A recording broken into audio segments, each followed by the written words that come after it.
You have to want something so big that it wakes you up in the middle of the night. You have to want something so big that you think about it all the time. No matter what happens to you, it ain't over. It ain't over. Ain't no such a thing as over. As long as God wakes you up, that means he ain't through with you yet. You got a shot to correct it and get it right. Even when you lose, it's okay to lose, but you can't never get comfortable in it. If you complain about not having work-life balance, spend more time on vacationing and your family. It's super simple. Let your actions dictate instead of sitting there and feeling like you're not in control. And why? Because as Malcolm X said, the future belongs to those who prepare for it today. So if you don't put the work in today, if you don't do the unending, back-breaking work of developing yourself into something greater, the world is going to pass you by. The truth is that you are going to suffer. But the way to deal with suffering is accepting that suffering and then recognizing that it is suffering, accepting it, and then letting it sort of have its say, and then moving on. As long as I enjoy what I'm doing, I train hard, I have no regrets, and all I can do is give my best, then it's going to be fine, regardless of the outcome. It's important for me to actually hear criticism sometimes, because I think that's what makes me a better player. And if you're getting up going to work on a job every day that you hate going to, that ain't living, man. You just existed. At one point in time, you ought to see what living's like. But the only way to see what living like, you gotta jump. There are moments when you're going to doubt yourself and say, God, why is this happening to me? I'm just trying to take care of my children and my mother. I'm not trying to steal or rob from anybody. How did this have to happen to me? For those of you that have experienced some hardships, don't give up on your dream. This walk is hard, but the hardest walks lead to the greatest destinations. The toughest climbs always lead to the best views. It will be worth it in the end.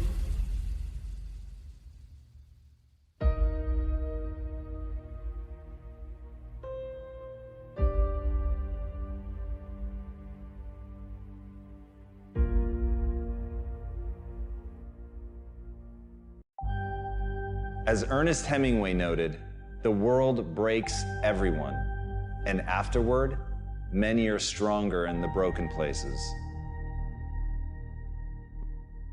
You have to be grateful for what you can get. Plain and simple. Like, be grateful for what you have, because that's, like, we're lucky to even be here. You have to start in that mindset. It's like, you can't, that's the problem with social media right now, is that you're comparing yourself to people that have like this large success, and you're like, I want to play there. But you first have to go with what you have in front of you and make that meaningful. I don't care how hard you fail. I don't care how many times you fail the test. I don't care if nobody don't believe in you. It only takes you believing in yourself to get this thing done. As long as you believe in you, you got the right mindset, you got the right attitude, you can have whatever you like. But if you fall, I need you to fall forward. I need you to fail forward. Every one of us who's a goal achiever sets goals, but very few people think about the obstacles that are there and them overcoming the obstacles. To understand, the only difference between the possible and the impossible is your set of skills, a belief in yourself. Getting better isn't a hack or a trick or a one change that you need to make. That most of you say you want to be successful, but you don't want it bad. You just kind of want it. You don't want it badder than you want to party. You don't want it as much as you want to be cool. Most of you don't want success as much as you want to sleep. We all have things that we're believing for, dreams that we want to accomplish, problems we're hoping will turn around. Maybe it's to see our family restored, to lose some weight, to break an addiction, to start our own business. But sometimes as it goes on, month after month, even year after year, we don't see anything changing. It's easy to get discouraged and think, it's never going to happen. This is as good as it gets. I'll just learn to live with it. We all go through disappointments, setbacks, loss. Pain is a part of life. It's easy to get discouraged, even bitter. Think, why is this happening to me?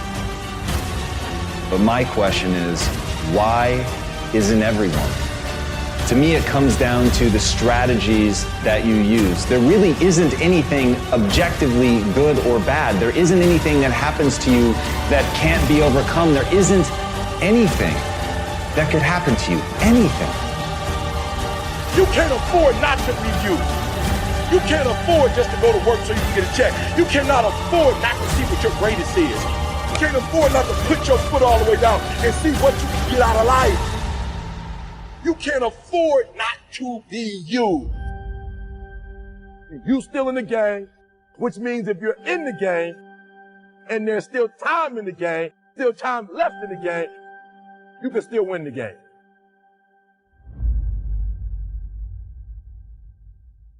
Giving up your personal history.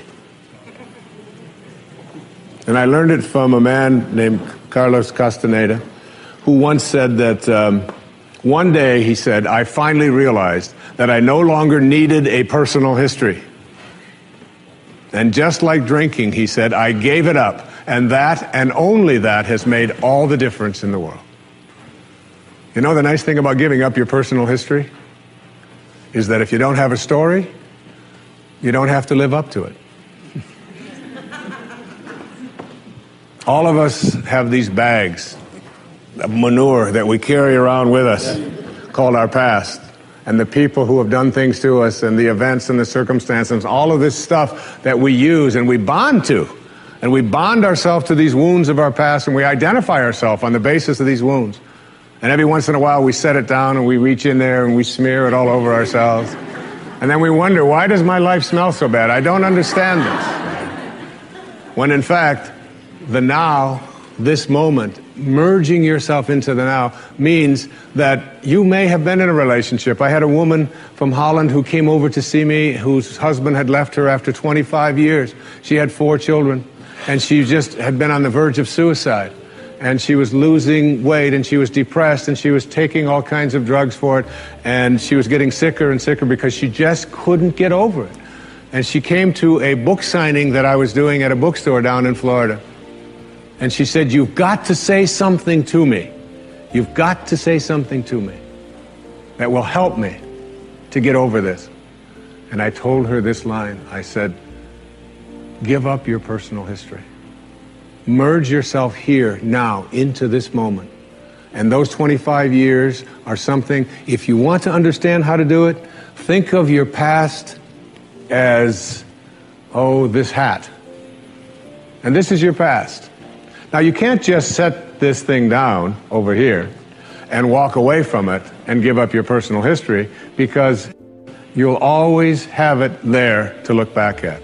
What you do is you pick up your past and you embrace it.